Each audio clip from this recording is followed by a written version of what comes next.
जिस वक्त हम बात करते हैं ज़ीरो रेटेड सप्लाईज़ और टैक्स एग्जेम्प्ट सप्लाईज़ की, तो लोगों के जहन में बहुत सारी कन्फ्यूजन्स आ जाती हैं कि ज़ीरो रेटेड टैक्स क्या चीज़ है और टैक्स एग्जेम्प्ट सप्लाईज़ क्या चीज़ है। अब वो चीज़ जो आप ज़ीरो रेटेड टैक्स के हिसाब से ख़रीद रहे हैं उस पर भी आप कोई टैक्स नहीं दे रहे, और वो चीज़ जिसको आप वो टैक्स एग्जेम्प्ट की कैटेगरीज़ में ख़रीद रहे हैं उस पर भी आप कोई टैक्स नहीं दे रहे, नतीजतन आपका टैक्स ज़ीरो आता है। लेकिन कामाना आदमी को इस चीज़ की समझ नहीं आती कि ज़ीरो रेटेड और एग्जेम्प्ट टैक्स में क्या फ़र्क है। आज की इस शॉर्ट सी वीडियो में हम यही जानेंगे। मैं हूं Malik Abdul Jabbar, advocate high court, और आप देख रहे हैं मेरा YouTube channel Simplified Law by बार।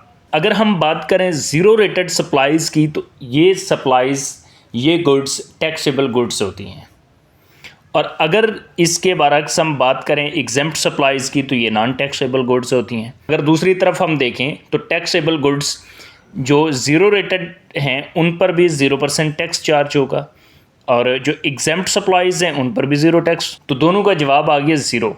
अब इन दोनों में फ़र्क किस चीज़ का है? दोनों चीज़ों में डिफरेंस एक चीज़ पे आ जाता है, वो है इनपुट टैक्स।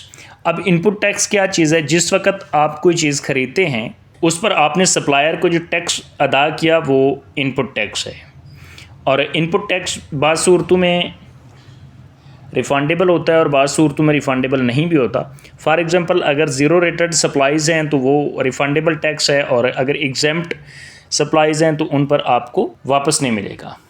मैं यहाँ पर थोड़ा सा मिसाल के साथ आपको समझाना चाहूँगा कि अगर आप कोई मैन्युफैक्चरर हैं, आपने एक ऐसी चीज़ ली जिस पर आपने सप्लायर को टैक्स पे किया है, आपने उससे एक ऐसी चीज़ बना दी जिस पर ज़ीरो रेटेड टैक्स लगता है, और एक ऐसी चीज़ आपने बना दी जिस पर एग्जेम्प्ट टैक्स लगता है। अब ज़ीरो रेटेड टैक्स की कैटेगरी में आने वाली चीज़ पर लगने वाला इनपुट टैक्स जो आपने सप्लायर को पे किया था आप क्लेम कर सकते हैं, लेकिन एग्जेम्प्ट टैक्स की कैटेगरी में आने वाली जो चीज़ आपने बेची है उस पर लगने वाला सप्लायर को जो टैक्स आपने पे किया है वो आप वापस क्लेम नहीं कर सकते। दूसरा फ़र्क ये आ जाता है कि अगर FBR ने ज़ीरो रेटेड गुड्स पर टैक्स बढ़ाना हो तो वो सिर्फ़ एक नोटिफिकेशन या सर्कुलर इशू करेगा, और ज़ीरो रेटेड टैक्स को जितना चाहें वो बढ़ा सकते हैं, 2% तक, 5% तक, 10-12 तक, जितना वो चाहेंगे बड़ी आसानी से बढ़ा सकते हैं। मगर अगर एग्जेम्प्ट सप्लाईज़ पर वो टैक्स लगाना चाहेंगे तो इसके लिए एक लंबा चौड़ा प्रोसेस है, उनको लेजिस्लेशन करनी पड़ेगी, उस पर पूरी बॉडी उनकी बैठेगी जो उस पर डिसाइड करेगी, उस पर अप्रूवल्स उनको लेना पड़ेंगी। ये दो चीज़ों का मेन डिफरेंस है।